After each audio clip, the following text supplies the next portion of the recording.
你是蘑菇？对，我是蘑菇。你是蘑菇吗？蘑菇是不会讲话的。对不起，对不起，睡过头了。先坐下吧。我刚跟天心讲，这个病人的病历。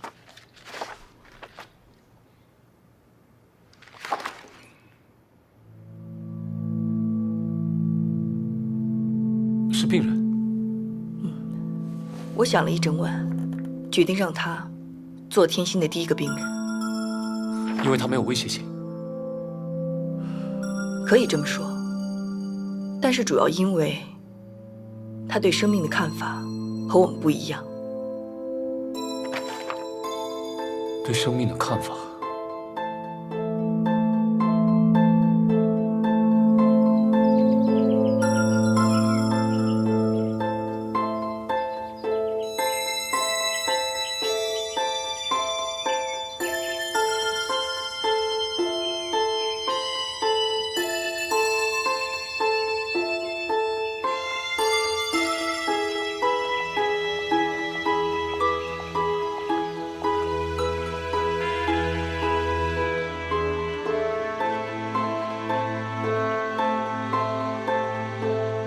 表姐，就是她。就是那个拿着雨伞的女孩，她叫花子。她本来是一个很好的小学教师，有一天上自然生物课，她突然跑到学校后面的花园里，看着一些花和草。一开始只是望一下，但后来越来越频繁，甚至于后来缺课也要去花园里看一些花草。就花花草草而已吗？也不全是，有时候是石头，有时候什么也没有，他也能瞪上一整天。花子的家人送他来的时候说，他已经好一阵子没有跟正常人说过一句正常的话。我可以过去跟他说几句话吗？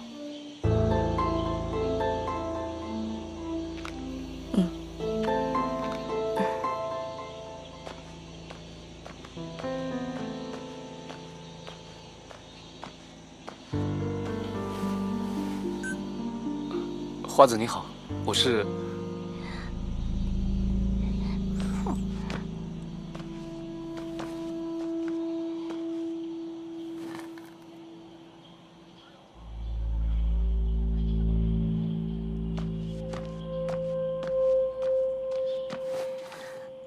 我是高凯，我想跟你说。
哎，干什么？有东西送啊！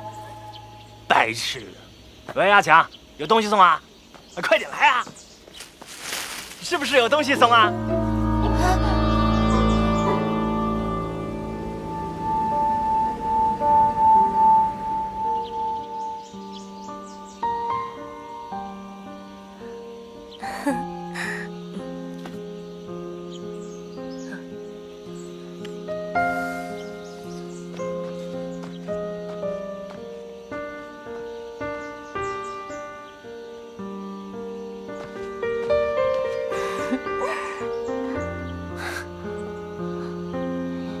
你是蘑菇？对，我是蘑菇，你也是蘑菇吗？蘑菇是不会讲话的。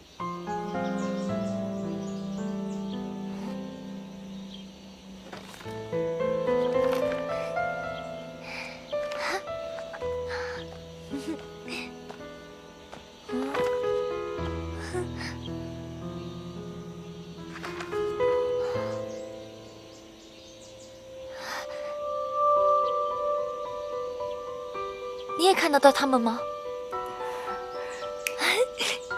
那就太好了。来，我们聊一聊。你是不是也发现，他们其实是有生命的？那你看不看得到，他们拥有的生命，其实比我们人类更加高级？没关系，你看不到不要紧的。但你知不知道？我们人类是由什么元素基础构成的？是碳元素。是碳元素。那你有没有想过，为什么科学家要找和地球相似的星球呢？是因为要找和人类相似的生物。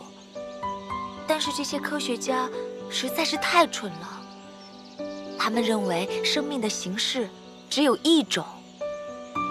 其实在我们身处的周围环境，有不同的生命形式。比如好像蚂蚁，你知不知道蚂蚁是什么？应该是昆虫吧？错，蚂蚁是一种细胞，是一种生命的细胞。我将它命为松散生命。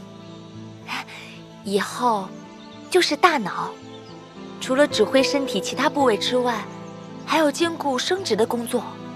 而兵蚁呢，就是身体的防卫组织；而工蚁呢，就是它们的嘴巴、手脚。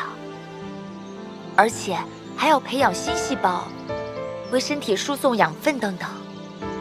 怎么样，是不是觉得好像一个好完善的生命结构呢？我再给你多做一个比喻石头也是一种生命。石头磨损掉下来之后呢，就会变成泥土和沙。我们的地球就是这样形成的。泥土里面的养分就会种出菜来，给人类和动物食用。人和动物死了，就会变成灰，又会成为泥土里的养分。你看，是不是又是一个很完整的生命系统呢？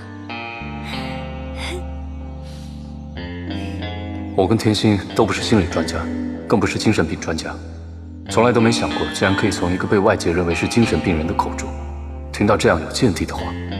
从花子的视角可以感觉到，他有一个跟普通人不一样的世界观。我开始怀疑，是否有很多所谓的精神病，只不过是他们的想法跟行为与我们不一样。